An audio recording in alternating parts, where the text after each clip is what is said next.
Ever wonder who really writes the rules for your healthcare? Because today we're diving into a fascinating case in the UK. It's about who gets to make the rules, and maybe it's not who you'd expect. Hmm. We're looking at the National Institute for Health and Care Excellence, NICE, and how one specific bit of guidance kind of throws up these big questions about who decides on your treatment. Right. And our mission today really is to unpack this curious case. It's NICE Technology Appraisal 59, TAA 59. It deals with electroconvulsive therapy, ECT. ECT, okay. Yeah. And we want to look at what it actually says, the directives, and crucially, who was on the committee that wrote it. It's a real deep dive into, well, medical governance. So why does this specific one, TA 59, matter so much? I mean, NICE puts out loads of guidance, doesn't it? It does, but there's a really key difference here. A lot of NICE guidelines are, advisory recommendations. Right. Good practice, maybe. Exactly. But technology appraisals, like this TA59, they operate under a much more binding framework. The NHS in England actually has a legal obligation to fund treatments that get a positive thumbs up in a TA. Ah, so it's not optional. Local health bodies can't just say, nah, we won't fund that. Pretty much. It takes away that local discretion. So TA59 wasn't just like helpful advice. It laid down specific rules, national rules, that legally compel NHS bodies. Okay, that raises the stakes considerably. It really does. And that's why looking at who wrote these rules, the committee is so vital. And it's not just England, either Wales, Northern Ireland, Scotland. They tend to follow NICE lead. So it becomes this sort of UK-wide standard by default. So it's legally powerful stuff. But you mentioned the content itself was surprising. It wasn't just general advice. Oh, absolutely not. This thing, TA59, it's not high-level principles. It's a detailed, pretty prescriptive clinical rule book. A rule book? How so? Well, it dictates really precise conditions for selecting patients. For instance, it says ECT should only be used to achieve rapid and short-term improvement of severe symptoms, and only after trying other things first. Oh, okay. And specifically for conditions like catatonia or a prolonged or severe manic episode.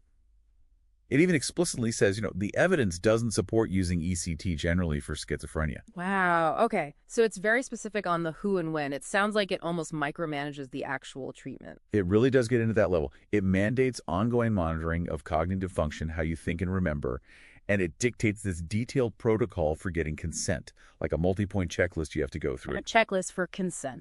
And then there's this audit framework that goes with it. This is fascinating. It basically turns the recommendations into these measurable targets, performance management tools. What kind of targets? Really rigid ones, like 100% or 0% compliance. For example, it says 100% every single person receiving ECT must have one of those three specific conditions we mentioned. 100%. Zero leeway. That sounds intense. It is. And you could argue it implies this kind of profound level of mistrust, perhaps, in the psychiatric profession's ability to manage its own practice effectively. A lack of trust. It suggests a need to dictate procedure to an extreme degree, which brings us really to the most striking and critical point about the committee that actually wrote TA 59. Okay, I'm listening. What was odd about the committee? Well, it's full of distinguished people, don't get me wrong. You had health economists, pharmacologists, GPs, surgeons, nurses, NHS managers.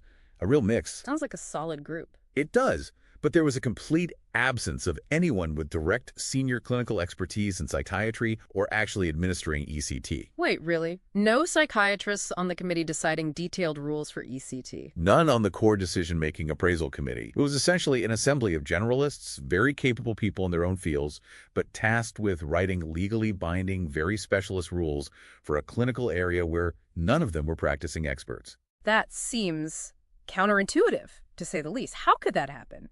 Why aren't the practicing experts, the psychiatrists, on that committee? Well, it likely comes down to how NICE operates. They have this evidence by submission model. Specialists submit evidence, they inform the process, but they're not necessarily the deciders.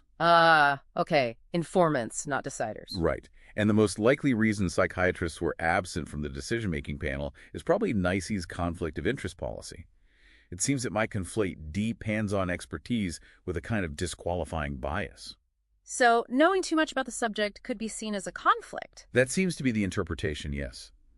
Prioritizing a sort of procedural purity, this idea of being unbiased, over having actual deep substantive expertise in this specific area. So you end up with a committee that's unbiased, mainly because it's well, not fully informed about the clinical practice. You could put it that way. And that's not really a virtue in this context, is it? It points towards a significant governance failure, really. So let's pull this together. We have legally binding, super detailed clinical rules for a complex procedure like ECT, being written by a committee that, while expert in many things, demonstrably lacked specific expertise in that particular field. That does feel like a major breakdown in governance. Exactly. And it leaves us and you, the listener, with a really important question to think about.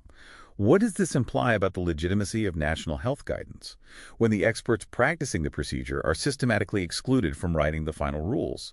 And, maybe more personally, what could that mean for your healthcare down the line?